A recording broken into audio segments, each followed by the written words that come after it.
Welcome back, adventurer. Today's creatures have been described as a couple of totally legit kids who can't find their mother. If that little snippet's raised your brow of intrigue, then come. Pull up a stool at Creature Tavern.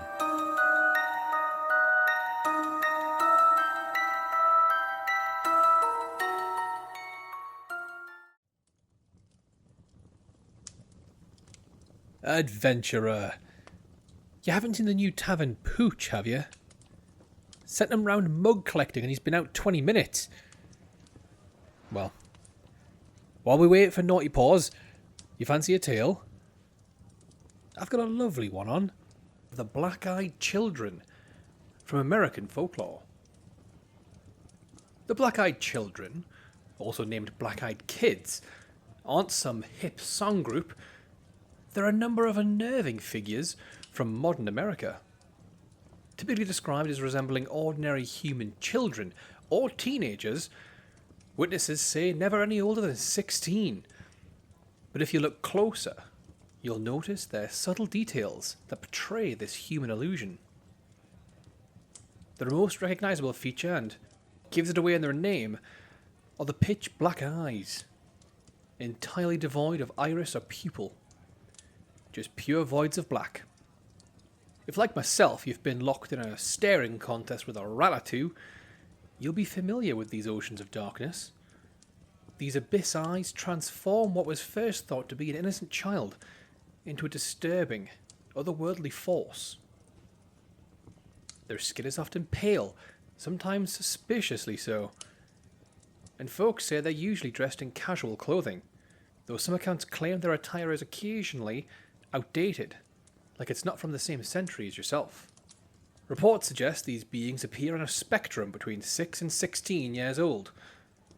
At the lower end, witnesses describe them as standing at 3 foot 9 inches to around 5 foot 4 inches for girls, and 5 foot 8 inches for boys.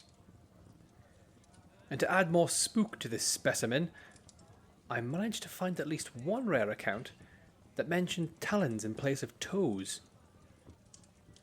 Though this is far from common and remains one of the most, let's say, disputed features of the Black-Eyed Children.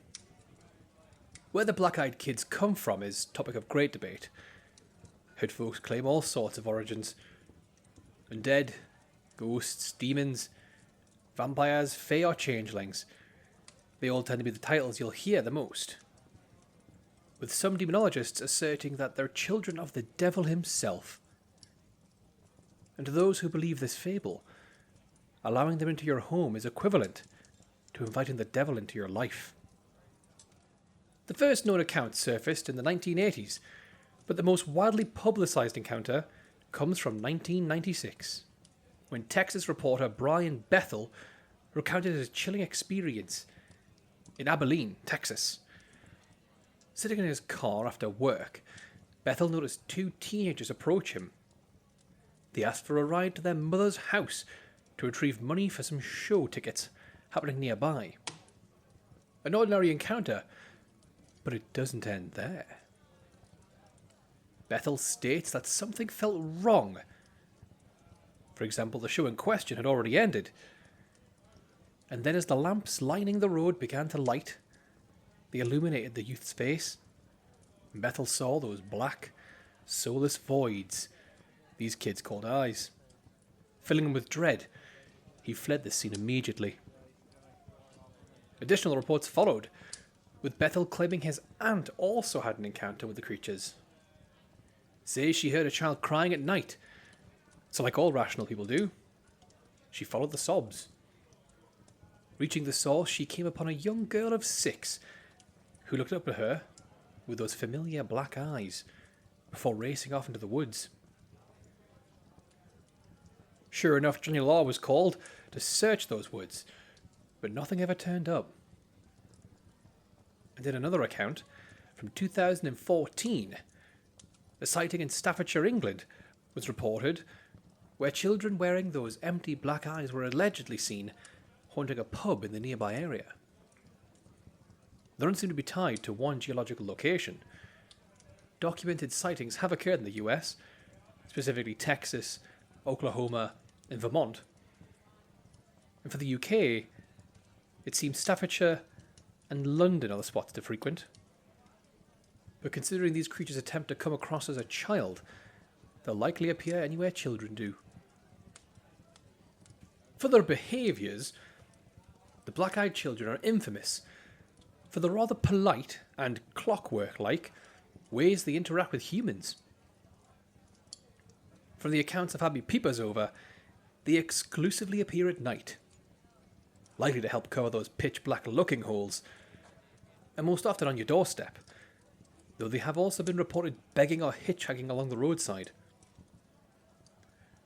Their method of approach is scripted by all means, and expressed with zero acting talent. They attempt to impersonate ordinary human children, often giving plausible reasons for their requests of entry, such as needing to call their parents or asking for a ride home. However, beneath this facade lies an unmistakable sense of wrongness. Witnesses frequently report that the children act in no way like regular children, staring blankly straight ahead with a fixed neck, zero eye contact, odd speech patterns, speaking in a monotone voice, and often repeating the same phrases without deviation. And when pressed with questions outside their prepared responses, they fall into an unnerving silence before repeating their same simple, unsettling request. "Can I come in, please? I need to call my mummy." Encounters with these creatures are almost universally accompanied by an overwhelming sense of dread. Those who meet them describe a primal reaction, an instinctive feeling that something is profoundly off. In many cases, the black-eyed children are incredibly persistent, continuing to press their requests even as unease mounts. According to legend, they cannot enter a home, cart, or any other enclosed space without explicit permission from the owner. This echoes the rules that govern the breed of vampire, or some substrains of demon. And it won't surprise you to hear their primary goal is gaining entry. And if refused, their demeanour tilts. Where initially polite and quite reserved, they become increasingly agitated, borderline angry. But this rage is never outwardly presented in the form of violence. Folks who've had dealings with these oddities say their voice changes, but their physical presence remains the same, like the insides don't match the out. Some accounts suggest that when their requests are not met, they simply disappear without a trace, vanishing as suddenly as they appeared. Like in the case of that mother and daughter from earlier, where the child vanished in the woods, or in Brian Bethel's 1996, after fleeing the scene, Bethel took a peek in his rearview mirror. I'm guessing he wanted to check they weren't on the follow. But to his surprise, where once stood children, now didn't even stand a shadow. If you ever find yourself in an encounter with the uncanny kids, you needn't worry whether you've got it in you to hit a child. In every account I've heard, things never get physical. But the psychological after effects can be severe, with folks reporting persistent nightmares, paranoia, and even agoraphobia following their experiences. And that's just from meeting the creatures. If you invite them in, firstly I'd ask why. And then I'd tell you that things are going to get a little more ominous. You see, once they've gained entry, they'll just wander in, with that same air of unusual, as they quietly and robotically walk over to a seat, sit down, and wait. They won't ask for a drink or answer your offer for one. They'll just sit. Sometimes they'll request to call their parents, but that's usually all you'll get out of them. And some folks say they're waiting for an event to occur that creates distraction, such as candles going out or your lights falling. Some folks believe these events are caused by the black-eyed kids themselves. And after the kids have satisfied whatever hidden reason they had for entering your home, they'll leave.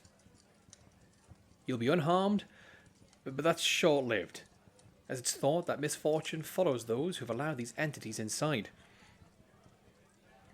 Suddenly, and seeming for no reason, your pet will start to go missing. Later turning up dead.